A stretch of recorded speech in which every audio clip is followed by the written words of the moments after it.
기도하겠습니다. 할렐루야. 2026년 마지막 주일입니다. 시간이 역시 빠르군요. 2026년 새해가 밝은 지가 얼마 된 것 같지 않은데 벌써 마지막 주, 이제 한 5일 정도 지나면 새로운 2월이 시작이 됩니다. 2026년 우리에게 주신 기원, 우리의 비전이라고도 볼 수 있습니다. 눈을 열어 놀라운 것을 보게 하소서라고 하는 이러한 기원을 드리면서 한 달 정도 달려온 겁니다. 오늘 말씀 나누기에 앞서서 오늘은 먼저 기원을 외치고 시작을 할까 합니다.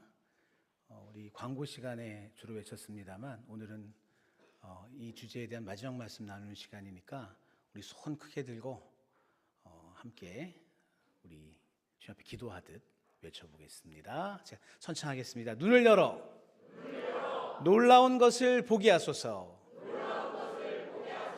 눈을 열어 놀라운 것을 보게 하소서. 아멘. 주님께 영광의 박수 돌립니다. 네. 여러분들 이 시간에만 손 들고 외치지 마시고요. 기도할 때 손 딱 드시고 1년 내내 이거 기도하시길 바랍니다. 눈을 열어 놀라운 것을 보게 하여 주옵소서. 여러분들 이 기도 계속하면 이 기도 가운데 여러분들의 영안이 열리고 하나님의 놀라운 역사를 보게 될 줄 믿습니다. 기도대로 될 줄 믿습니다. 자, 우리가 오늘 이 말씀 이제 마지막으로 나눌 텐데 그동안 두 번에 걸쳐서 우리가 왜 영적인 눈을 떠야 하는지에 대해서 말씀을 드렸고 또 영적인 눈을 뜨는 방법에 대한 어떻게에 대한 이야기 또한 나누었습니다. 영의 눈을 뜰 수 있는 방법을 먼저 말씀을 드리면 우리가 늘 실은 하는 겁니다. 여러분 기도와 말씀 생활 하시지 않습니까? 근데 이것이 우리의 삶 가운데 영의 눈을 뜰 수 있는 중요한 방법입니다. 기도할 때 영의 눈이 뜨입니다.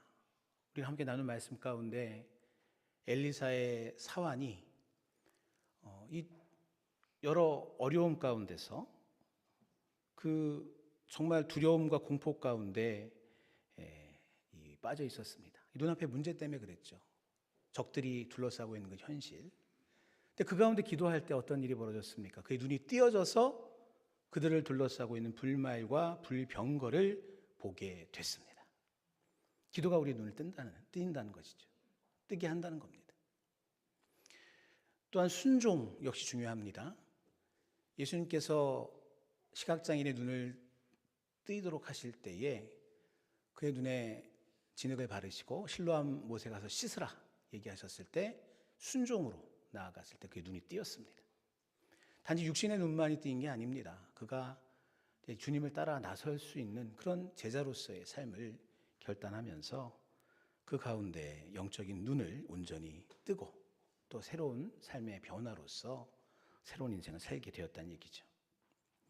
그 다음 우리가 지난번 함께 말씀을 나누면서 특별히 제가 강조했던 것이고 올해 우리가 특별히 해야 될 것이다 말씀드렸던 것, 바로 하나님의 말씀이 우리를 눈뜨게 하고 또한 그 가운데서 우리 놀라운 것을 볼 수 있다라는 것 다시 한번 마음속에 새길 수 있게 되길 바랍니다. 예수님께서 이제 옆에 계셨음에도 불구하고 엠마오로 가는 두 제자에게 그 예수님이 보이지 않았어요. 안 계신 게 아니라 바로 옆에 계셨는데 주님을 알아보지 못했습니다. 그의 눈앞에 여러 가지 슬픔, 여러 가지 생각들 이런 것들이 막 가득하니 있어도 보지 못한 거죠. 그런데 그 가운데 어떻게 눈이 띄었습니까? 주께서 말씀을 풀어주실 때에 우리의 마음이 뜨겁지 아니하더냐 이런 고백을 하면서 말씀과 함께 할 때에 그 눈이 띄었음을 엠마오로 가는 두 제자를 통해서 확인했다는 얘기입니다. 여러분들 영적인 눈은 이러한 일반적인 시력, 뭔가 보는 것처럼 이렇게 우리의 이 인간의 눈으로 볼 수 있는 그런 것이 아닙니다. 가슴으로서 보는 겁니다. 우리의 가슴이 뜨거워지고 그 가운데 하나님의 뜻을 깨닫게 될 때 우리의 영의 눈이 뜨이는 거다 이야기할 수 있는 것이고 그 가운데 삶에 있어서의 참된 평안과 행복. 여러분 일상이 바뀌지 않는다라고 그랬잖아요. 얼마나 일상이 바뀌십니까? 육의 눈을 뜨고 보는 현실은 바뀔 게 없어요. 그런데 영의 눈을 뜨고 보았을 때 그 가운데 참된 평안과 행복이 우리에게 있고, 혹여 삶에 있어서의 여러 가지 불행, 고난, 어려움이 닥쳐온다 하더라도 그 모든 것을 이겨낼 수 있는 그런 귀한 능력을 우리가 얻을 수 있다는 것입니다. 또한 육의 눈을 뜨고서는 보지 못하는 진리를 볼 수 있음으로 인해서 진리에 따라 살아갈 수 있는 삶을 살아가는 것, 이것이 우리에게서 매우 중요한 일이다라고 한다는 사실이죠. 자, 이제 마지막 오늘 이 말씀을 나누는 오늘에 있어서 그 주제를 선택이라고 하는 주제로서 우리가 옮겨 이 주제를 함께 나누려고 합니다. 우리 말씀과 기도와 순종으로 영의 눈을 뜨고 마음의 눈을 떴다라고 한다면 이제 우리가 어떤 것을 선택하며 살아야 하는가를 알 수 있다라고 한다는 거죠. 여러분들, 우리가 선택을 결정짓는 것은 무엇을 보느냐, 거기에 달려 있습니다. 육의 눈을 뜨고 육의 눈으로만 보느냐, 그럼 육의 눈으로 보는 것으로 선택을 하게 돼 있고, 영의 눈을 뜨고 그 가운데서 본질을 보면서 살아간다라고 하면 그 본 것을 가지고 선택을 하며 살아가게 된다는 얘기죠. 자, 오늘 함께 읽은 말씀 가운데 창세기의 말씀은 인생의 갈림길에 선 두 사람이 등장을 하죠. 아브람과 롯이라는 두 사람입니다. 자, 이 두 사람은 한 가족이었지만은 서로 보는 눈이 달랐습니다. 그 가운데서 전혀 다른 운명을 맞이하게 되었다라고 한다는 사실이죠. 오늘 이 말씀을 먼저 우리가 마음속에 두면서 이 선택에 있어서의 그 가운데 바뀌는 이 운명에 대해서 생각해보며 영의 눈을 뜨고 살아가기를 다시 한번 마음속에 품고 소망하며 또한 다짐하기를 간절히 소망합니다. 자, 오늘의 구약의 본문 이 말씀을 먼저 생각을 해보면 실은 이 아브라함과 롯이라고 하는 그 둘이 지금 이제 서로 헤어지는 그런 순간입니다. 서로 이제 함께 살다가 서로 나누어져서 살자. 근데 그 원인이 어디에 있는가? 오늘 8절 말씀 다시 한번 읽어보면 아브라함이 롯에게 이르되 우리는 한 친족이라 나나 너나 내 목자나 내 목자나 서로 다투게 하지 말자, 이렇게 되어 있습니다. 그러니까 지금 뭔가 다툼 가운데서 우리 차라리 이렇게 다투면서 살 바에는 서로 이제는 좀 따로 사는 게 필요하지 않을까 하면서 지금 그것을 제안한 아브라함의 모습을 볼 수 있는 것이죠. 자, 그런데 이러한 다툼이 왜 벌어졌을까요? 굉장히 아이러니한 일인데 복받은 것 때문에 그렇습니다. 너무 소유가 많아졌어요. 가진 게 너무 많아졌습니다. 세상적으로 보면 정말 복받은 인생으로 하나님이 아브람도 인도해 주시고 롯도 인도해 주셔서 그 복받은 삶 가운데서 서로 다툼이 일어나게 되는 이러한 현상이 발생된 겁니다. 여러분들, 우리가 많은 소유를 그렇게 가지면서 살아갈 수 있다고 하는 것 복이죠. 세상적으로는 정말 큰 복입니다. 그런데 그 소유가, 물질이, 나의 풍요로움이 다툼과 갈등으로 일어난다라고 하면은, 그런 결과로 나아간다라고 한다면 그게 진정한 복일까요? 여러분들, 분명히 우리가 많은 소유, 풍성함을 누릴 수 있는 건 주님께서 허락해 주신 복임에는 부정할 수 없습니다. 그런데 여러분들, 이것도 제대로 누리기 위해선 영의 눈을 뜨고 그 가운데서 서로 바라보며 또 이 모든 것을 누릴 수 있는 그런 모습이 필요하다라고 한다는 것입니다. 영적인 눈이 없으면 정말 세상적으로 볼 때 복받았다라고 한다는 그 요소가 나에게 있어서 복이 아닌 오히려 분쟁의 씨앗으로, 불행의 시작으로 나아갈 수 있음을 먼저 생각해야 될 겁니다. 자, 이렇게 다툼이 있는 상황 가운데에 아브라함의 제안, 다투지 말자. 그리고 이어서 하는 말이 9절에 내 앞에 온 땅이 있지 아니하냐, 나를 떠나가라. 내가 좌하면 나는 우하고 내가 우하면 나는 좌하리라 라는 이러한 이야기를 아브라함이 먼저 제안을 합니다. 자, 이 제안은 자신의 기득권을 내려놓는 겁니다. 야, 내가 연장자야. 넌 지금 젊잖아. 내가 나름대로 지금 이 다툼 없이 서로 이제 갈라서는 이 순간에 있어서 내가 먼저 선택을 좀 해야 되겠다 하면서 자기 기득권을 주장하고 이야기할 수 있는 위치임에도 불구하고 주장하지 않습니다. 양보합니다. 이런 이 아브라함의 모습을 볼 수가 있죠. 자, 이 상황 가운데서 롯이 어떻게 합니까? 아닙니다. 삼촌 먼저 하세요. 이렇게 한 것이 아니라 기다렸다는 듯이 눈을 탁 들고 스캔을 합니다. 쫙 땅을 한번 스캔을 하면서 어디가 좋나 보자. 자, 그러면서 그가 이제 결정한 곳은 동쪽 지역, 요단 지역을 선택을 하게 되었던 것이죠. 10절 말씀입니다. 이에 롯이 눈을 들어 요단 지역을 바라본즉 소알까지 온 땅에 물이 넉넉하니 여호와께서 소돔과 고모라를 멸하시기 전이었으므로 여호와의 동산 같고 애굽 땅과 같았더라. 이렇게 이야기하고 있습니다. 자, 여기서 이제 이 롯이 본 이러한 세상, 그리고 그가 어떠한 시각으로 어떠한 눈으로 이것을 보았는가라고 하는 사실이 여기서 드러나고 있습니다. 롯은 육신의 눈으로서 이 모든 상황 가운데 모든 것을 바라보고 있다라는 얘기죠. 자, 먼저 이 말씀 가운데 있는 것처럼 눈을 착 들었습니다. 누가 들으려고 하지도 않고 한번 땅 한번 살펴봐. 네가 갈 때 아브라함이 얘기하지도 않고 하나님도 얘기하지 않았습니다. 그런데 아브라함이 이걸 제안하자마자 즉시 바로 눈을 팍 들어서 스스로 눈을 들어서 앞에 있는 이러한 땅들을 바라본 롯의 모습이었던 겁니다. 자신의 필요에 따라서, 자신의 욕망에 따라서, 내가 하고자 하는 그러한 마음, 나의 욕구에 따라서 기다리지 않고 있는 그대로 움직인 그러한 롯의 모습을 볼 수 있다는 것입니다. 여러분들 누구나 다 마음속에 하고자 하는 것들이 있죠. 지금 우리 야고보서 함께 수요 집회 때 나누고 있는데 제가 정욕에 대한 말씀드렸습니다. 정욕이라고 하는 말이 우리에게 부정적인 의미로 딱 다가오잖아요. 물론 부정적인 의미가 있는데 그 중에 하나가 정욕이라는 말을 좀 사전을 찾아보시면 의미가 두 가지입니다.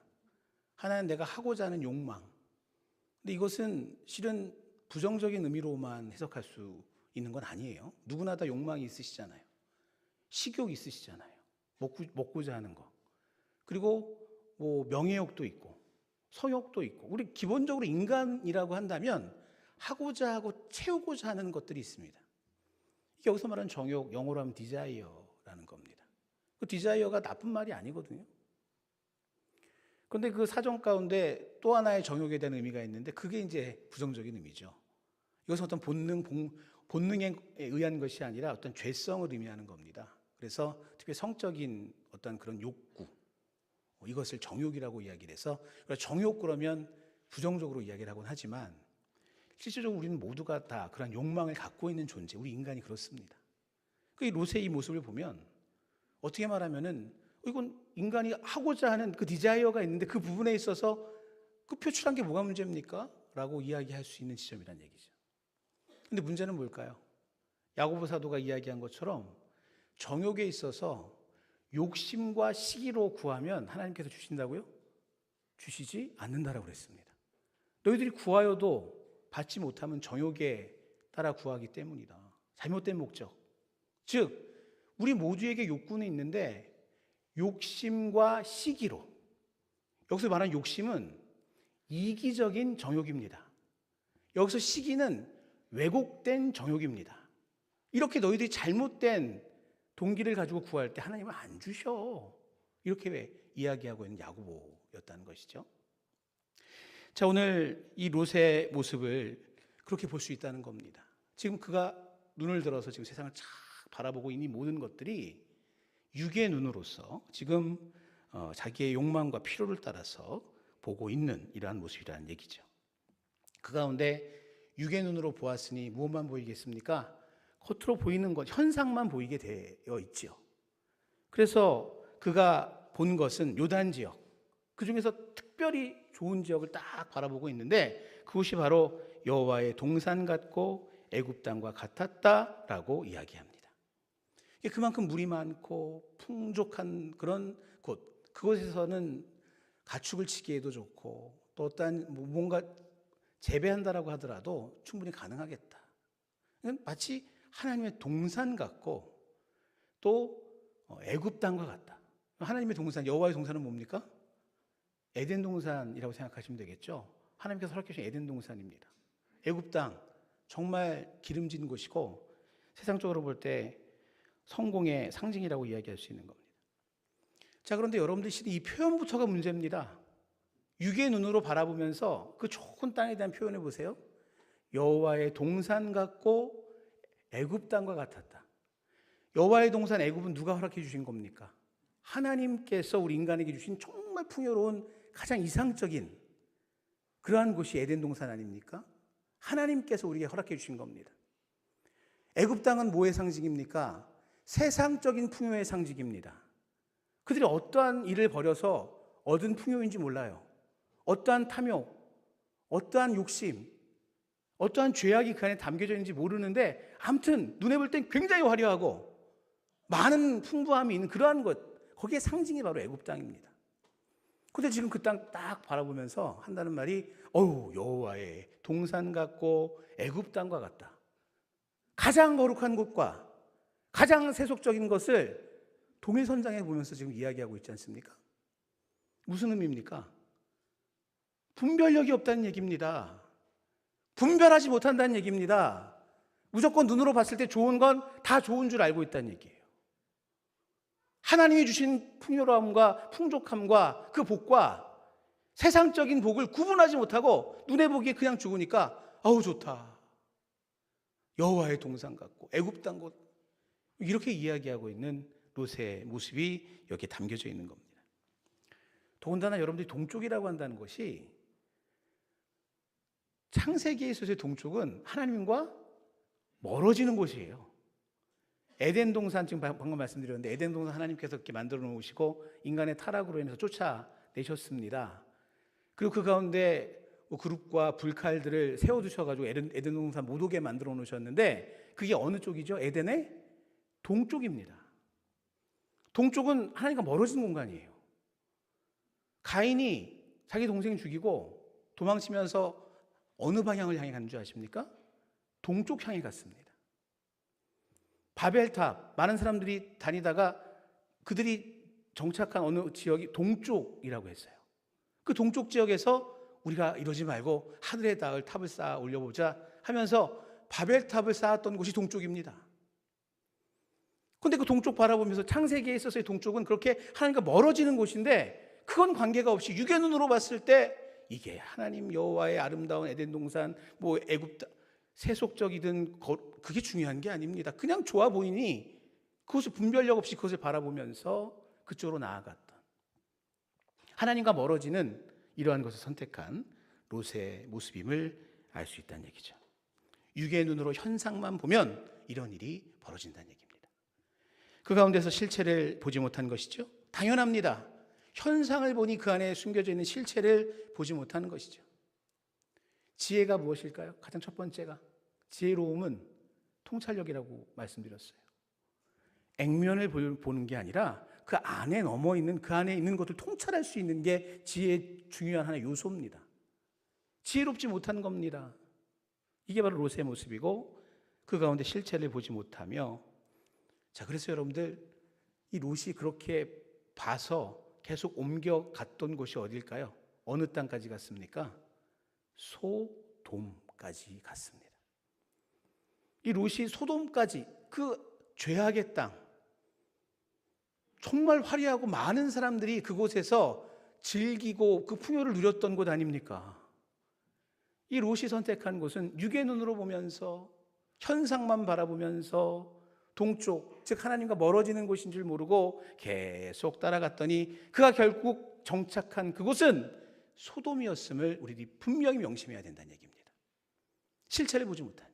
그래서 오늘 본문 가운데도 그 소돔에 대한 이야기 이렇게 나와 있습니다. 13절에 소돔 사람은 여호와 앞에 악하며 큰 죄인이었더라. 성경이 이렇게 이야기하고 있어요. 롯이 선택한 곳 바로 육의 눈으로 바라보며 쫓아갔던 그곳은 하나님께서 원하시지 않는 삶이 가득한, 겉으로 볼 때는 화려하고 풍요로울지 모르지만은 죄악이 가득한 그곳에 이를 수밖에 없었음을 우리들이 분명히 알아야 된다는 얘기입니다. 롯의 눈은 마치 사막 가운데 신기루를 본 눈과 같다. 그것과 같다라고 생각합니다.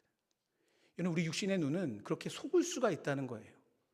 신기루라고 한다는 것이 어떤 걸까요? 사막 가운데서 목마름 가운데 있는 사람이 정말 간절히 오아시스 그 물을 찾아 헤맬 때 저기 보니까 물이 풍부한 오아시스가 있단 말이죠.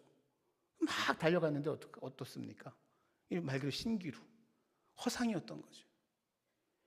여러분들 지금 이 롯이 추구한 것, 그가 바라보고 나아간 것은 바로 그 신기루를 쫓는 그러한 모습과 같았다는 겁니다. 그래서 그 결론이 어떻습니까? 전쟁포로가 됐고 그 가운데 결국 불심판받지 않았습니까? 그 가운데 가까스로 자기 목숨만 구하고 그 자기 아내 같은 경우에도 소금 기둥이 되어버리는 이런 일들 발생했습니다. 이게 바로 롯의 결론이었던 거죠.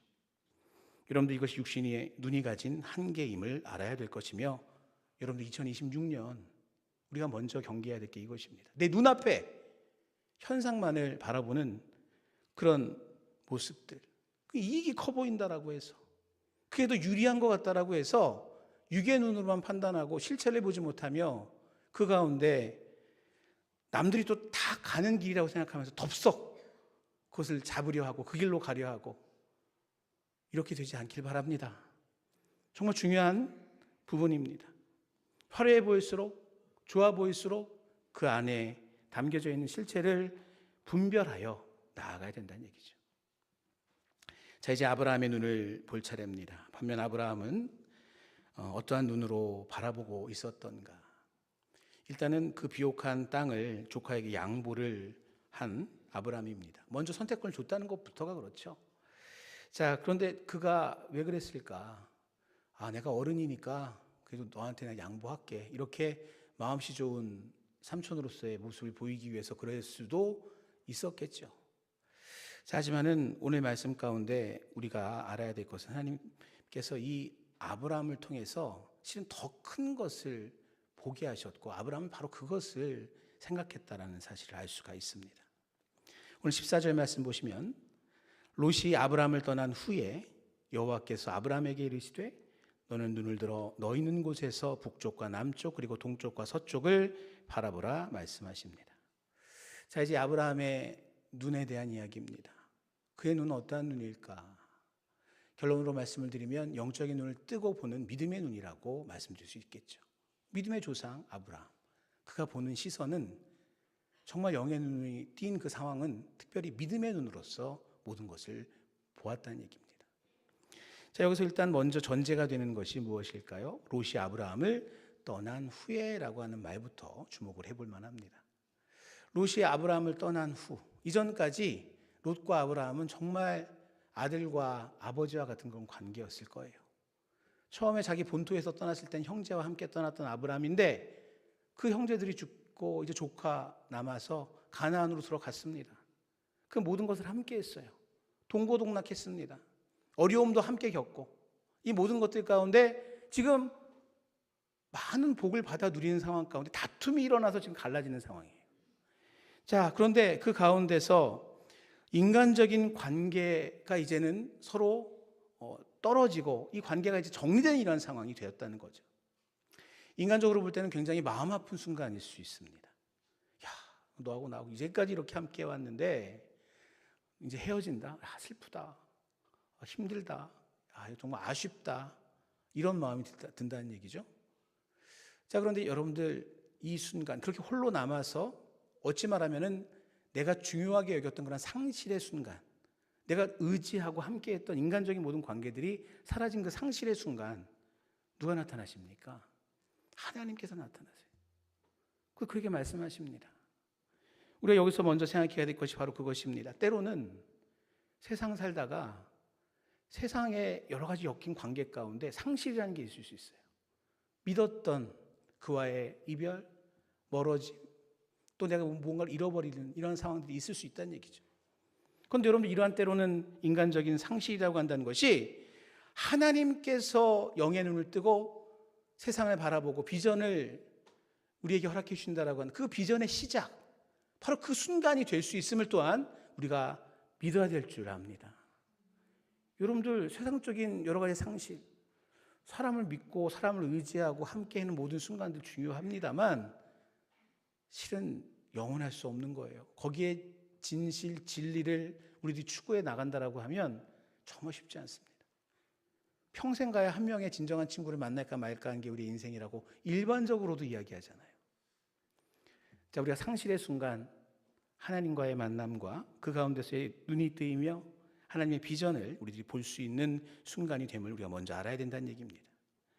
자, 그 다음에 이 아브라함은 롯과 달리 하나님의 명령을 들은 후에 세상을 바라보기 시작을 합니다. 말씀드린 또 읽은 14절 말씀 가운데 있는 것처럼 떠난 후에 여호와께서 아브라함에게 이르시되 라고 이야기를 하죠.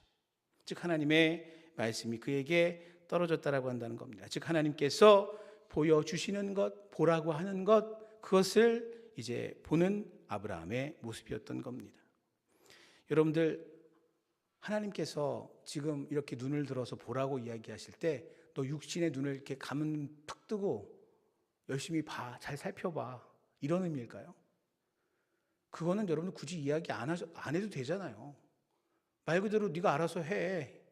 롯이 이렇게 선택을 했으니까 네가 나름대로 잘 살펴보고 그 가운데서 네가 선택해. 이런 개념이 아니란 얘기입니다. 아브라함은 그 가운데서 하나님의 명령을 듣고 고개를 들어서 눈을 뜨고 세상을 바라봤다라고 한다는 것, 그가 육신의 눈을 가지고만 세상을 바라본다라고 생각했다면 실은 이런 말씀 이후에 볼 이유가 없다는 얘기죠. 하나님 역시 마찬가지고. 즉 하나님께서는 그가 세상의 눈, 육신의 눈이 아닌 영적인 눈을 뜨고 보라는 이러한 의미로서 말씀해 주신 겁니다. 동서남북을 바라보라 말씀을 하신 거죠. 자, 그 가운데서 이 아브라함이 본 것은 무엇입니까? 지금 현실에 있어서의 이 땅을 본 것이 아닙니다. 동서남북 바라보면서 좋은 곳만 이렇게 본 것이 아니라 그 가운데 이 아브라함이 본 것은 하나님이 자신과 해주신 그 약속을 바라볼 수 있었다라고 한다는 사실을 우리가 분명히 알아야 될 것입니다. 그 약속을 봤다는 얘기예요. 육신의 눈으로 보는 현실을 본 것이 아니라 하나님의 약속을 보았다. 지금 이 아브라함이 서 있는 이곳이 어디입니까? 좋은 땅은 조카가 지금 차지하기 위해서 떠났고 지금 어디를 어떻게, 여러분 척박한 산지에 지금 있는 상황 가운데 있는 거고, 지금 자신은 아직 아들도 없습니다. 자녀도 없는 상황. 지금 이 상황 가운데서 하나님께서 친히 그에게 이 모든 것을 보게 하시고 해주신 말씀이 무엇입니까? 너에게 땅을 주겠다. 너에게 자손을 주겠다. 현실로 지금 나타난 겁니까? 아닙니다. 지금 아브라함의 현실은 척박한 그곳에 서 있는 거고 지금 자녀도 없는 상황 가운데 그 가운데서 모든 것을 바라보고 있어요. 그 가운데 주님께서 말씀하신 약속, 내가 너에게 그 모든 땅을 주겠다. 그리고 내가 너에게 정말 티끌과도 같은 많은 자손 허락해 주겠다. 이것은 현실이 아닙니다. 약속입니다. 아브라함은 눈을 들어서 눈에 보이는 현실을 본 것이 아니라 바로 그 약속을 보았다는 겁니다. 이것을 무엇이라고 할까요? 비전을 본 거라고 하는 겁니다. 비전을 본 거예요. 비전이란 바로 하나님께서 이루실 그 약속을 보는 능력임을 우리는 알아야 된다는 얘기입니다. 여러분들, 이 아브라함이 인간적으로 보면 좋은 땅 차지해야 되는 것 아닙니까? 근데 그 조카가 먼저 그렇게 어찌 말하면 약삭빠르게 차지하고 나갔는데 그 가운데서도 마음의 평안을 유지할 수 있었던 이유가 어디에 있을까요? 바로 여기에 있는 겁니다. 그는 눈에 보이는 현실이 아니라 바로 그 실체가 아니라 그 마음의 문을 열고 하나님의 약속을 볼 수 있었던 사람이기에 그 모든 눈앞의 이익을 양보하고도 평안함을 누릴 수 있었다. 우리 이 사실을 마음속에 담아야 될 줄 믿습니다. 이 아브라함의 이야기는 오늘 신약 본문 에베소서와 연결이 됩니다. 오늘 에베소 본문은 사도 바울이 에베소 교회 교인들에게 보낸 편지 가운데 있는 기도문입니다. 에베소 교회 교인들을 위해서 내가 이러이러한 기도 지금 하고 있어 라고 하는 것이 지금 여기 적혀 있는 겁니다. 자, 그런데 그 가운데서 특별히 간절한 이 기도 가운데 18절 말씀, 17절 19절 말씀도 중요한 기도의 제목이지만 18절 말씀을 주목하여 봅니다. 너희 마음의 눈을 밝히사 그의 부르심의 소망이 무엇이며 성도 안에서 그 기업의 영광의 풍성함이 무엇인지를 알기를 기도하는 바로 이 사도 바울의 모습인 겁니다. 자, 여기에 표현 가운데 있는 너희 마음의 눈을 밝혀달라고 한다는 것이 바로 어떠한 것입니까? 지금 말씀드린 아브라함의 눈이 여기서 말하는 마음의 눈이라 이야기할 수 있습니다. 바울은 단순히 에베소 교인들 복 받으십시오, 하나님의 복을 받으시는데 성공하시고 돈 많이 버시고, 여러분 이것을 지금 권하며 기도한 것이 아니라 그들의 마음의 눈이 열려서 그 가운데서 어떠한 기업을 보라? 바로 기업의 영광, 하나님께서 허락해 주신 그 기업의 영광의 풍성함을 보고 알기를 지금 구하고 있는 것입니다. 여기에 있어서의 기업의 영광, 그 기업이 구약에 있어서 아브라함에게 있어서는 가나안 땅이라고 한다면 신약의 시대 그리고 우리에게 있어서의 이 기업의 풍성함의 기업은 무엇을 의미하는 것입니까? 바로 하나님 나라입니다. 여러분들 하나님 나라를 보기를 바란다는 기도문이란 얘기예요. 현실을 살아가며 현실 나라를 보는 게 아니라 하나님 나라를 볼 줄 아는 마음의 문을 열어 주옵소서, 지금 이렇게 간구하는 사도 바울인 겁니다. 여러분들 우리 성도들에게 있어서의 기업은 하나님의 나라. 여러분들 하나님의 나라를 볼 줄 아는 눈이 띄어야 세상은 줄 수 없는 평안을 누리며 살 수 있음을 믿으시길 바랍니다. 하나님 나라 볼 줄 아는 눈이 띄어야 고난과 불행도 다시 해석될 수 있다라고 한다는 사실 분명히 아시길 바랍니다. 하나님 나라를 보는 눈이 띄어야 진리를 바라보며 진리를 따르는 참된 삶을 살아가는 사실임을 우리가 이것을 분명히 알아야 될 줄 믿습니다. 여러분들 우리는 세상 사람들처럼 그렇게 아등바등 막 욕심 부리면서 살려 하지 않습니다. 그런 마음이 좀 아무래도 더 욕심이 없다는 얘기는 아닙니다. 욕심이라고 한다는 건 누구에게나 있지만 그 욕심을 제어할 수 있고 또 이것이 우리의 어떤 발전을 위한 것으로서의 욕심이 아니라 정말 말 그대로 아주 이기적이고 앞뒤도 재지 않고 그 가운데서 사람들을 또 때로는 밟고 일어서는 이러한 의미에 있어서의 욕심을 가지고 아등바등 사는 이러한 삶을 살지 않는 것이 우리 그리스도인의 모습입니다. 여러분 세상 사람들은 좋은 곳 향해서 계속 바라보고 나아가잖아요. 소돔으로 나아가는 것 아닙니까? 그렇게 가는 거잖아요. 근데 우리는 왜 그렇게 안 나아갑니까? 그 이유가 과연 어디에 있습니까? 오늘 본문에 있는 바로 여기에 이 표현 가운데 있습니다. 소돔과는 비교할 수 없는 영광스러운 그 하나님의 그 기업, 하나님 나라가 우리에게 약속되어 있기 때문에 우리는 이 세상 가운데 그렇게 많은 욕심 내면서 그 눈에 보이는 그것만 바라보면서 따라가지 않는다는 얘기입니다. 이게 바로 우리의 모습인 것이죠. 진짜 부자는 어떻습니까? 100원, 200원에 연연하지 않죠? 진짜 많이 가진 사람들 그렇게 작은 것에 연연하지 않습니다. 영적인 거부는 작은 세상의 이익 때문에 양심을 팔고 신앙을 버리고 그 가운데서 무조건 눈에 보이는 화려함을 쫓아 나아가지 않는다는 사실을 분명히 알아야 될 줄 믿습니다. 말씀을 마무리합니다. 하나님께서는 눈을 들어서 약속의 땅을 바라본 아브라함에게 이렇게 말씀하십니다. 17절 말씀에 너는 일어나 그 땅을 종과 횡으로 두루 다녀보라. 내가 그것을 내게 주리라 말씀하고 계십니다. 자, 여러분들 여기에 있어서의 비전이라고 하는 것을 우리가 그 결론에 있어서 분명히 알아야 될 게 있습니다. 하나님께서 나의 영의 눈을 뜨게 하셔서 보게 하셔서 하나님 나라의 소망 갖게 하셨고 그 기업의 영광 보게 하셨으니 이제는 무언가 될 수 있겠네? 마치 입을 떡 벌리고 감이 떨어지길 바라는 것처럼 그렇게 바라보는 것이 하나님께서 주신 비전이 아니란 얘기입니다. 지금 뭐라고 하십니까? 일어나서 그 땅을 종과 횡으로 두루 다녀보라 라고 말씀하십니다. 동서남북 보았지? 그리고 그 땅을 종과 횡으로 두루 한번 다녀보라는 그러한 주님의 말씀, 이것이 오늘의 결론적으로 나오고 있는 말씀입니다. 비전이라고 하는 것은 우리가 단지 봄으로 알무로 멈추는 것이 아니죠. 우리가 그 약속을 믿고 발로 밟아야 되는 겁니다.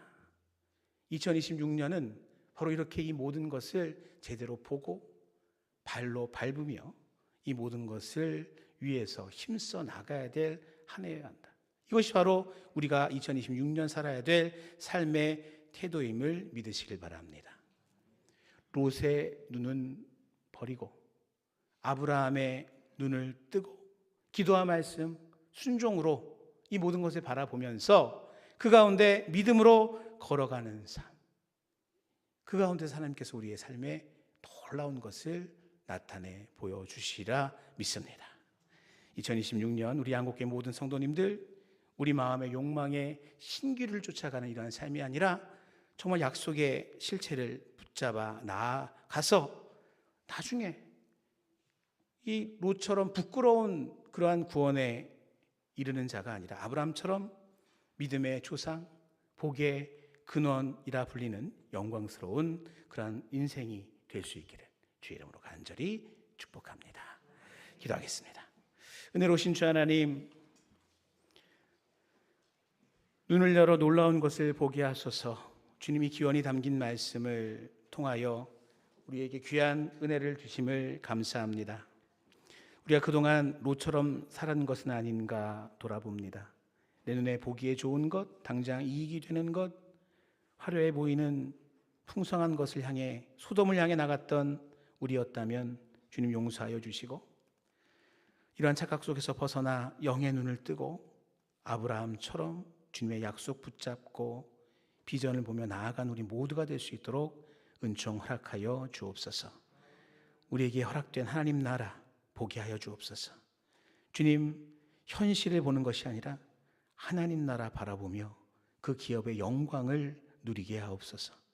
그 가운데 어떠한 절망도 이겨내게 하시고, 그 가운데 하나님께서 행하시는 그 놀라운 일들을 보며 늘 찬양과 감사가 차고 넘치는 삶 될 수 있도록 이끌어 주옵소서.